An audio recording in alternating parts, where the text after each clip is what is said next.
won Best Picture Oscar in 2026. The Oscar goes to One Battle After Another.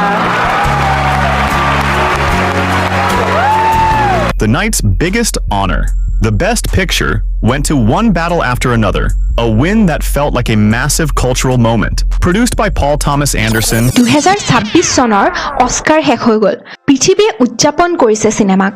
কিন্তু এটা প্ৰশ্ন, অসমে অস্কাৰত কিয় এতিয়াও স্থান পোৱা নাই?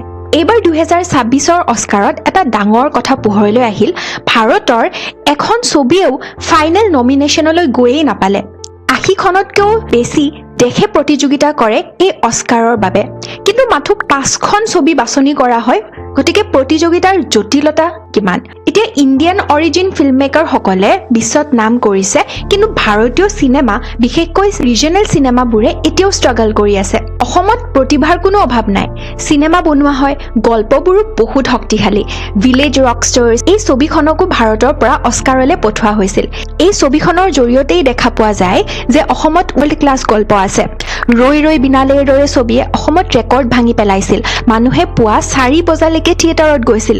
গুৱাহাটীত ইণ্টাৰনেশ্যনেল ফিল্ম ফেষ্টিভেলো হয়, মানে গ্ল'বেল এক্সপ'জাৰ পোৱা গৈছে। তথাপিও অস্কাৰ কিয় পোৱা নাই? ইয়াৰ কিছুমান কাৰণ আছে। ইয়াৰ আচল কাৰণ কেইটা হৈছে, ফাৰ্ষ্ট পইণ্ট, গ্ল'বেল ৰিচ নাই। অস্কাৰত জিলিকিবলৈ হ'লে ছবিখন ভাল হ'লেই নহয়, পিছলৈ গৈ পোৱাৰ প্ৰয়োজন। অসমৰ ছবিত দেখা যায় ই বহু সময় স্থানীয়ভাৱেই থাকি যায়। ছেকেণ্ড পইণ্ট, বাজেট আৰু মাৰ্কেটিঙৰ সমস্যা। হলিউডৰ ছবিয়ে কোটি কোটি টকা মাৰ্কেটিঙত খৰচ কৰে। অসমত এতিয়াও বাজেটত ডাঙৰ সমস্যাই দেখা দিয়ে। থাৰ্ড পইণ্ট, ফিল্ম ফেষ্টিভেল চাৰ্কিটৰ অভাৱ।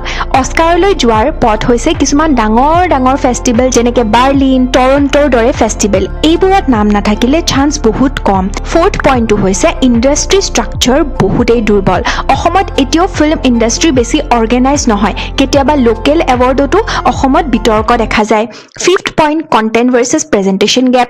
গল্প ভাল, কিন্তু প্ৰেজেণ্টেশ্যন, চাউণ্ড, স্ক্ৰীন প্লে আদি ইণ্টাৰনেশ্যনেল লেভেলৰ নহয়। গতিকে সত্যটো হ'ল প্ৰতিভা অসমত আছে, পেশ্যন অসমত আছে, কিন্তু এটা বস্তু এতিয়াও নাই, গ্ল'বেল চিন্তা আৰু শক্তিশালী ছাপৰ্ট ছিষ্টেম।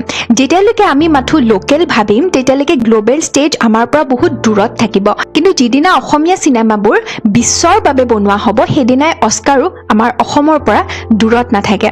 নিশ্চয় অসমো এদিন সেই লেভেলত জিলিকিব।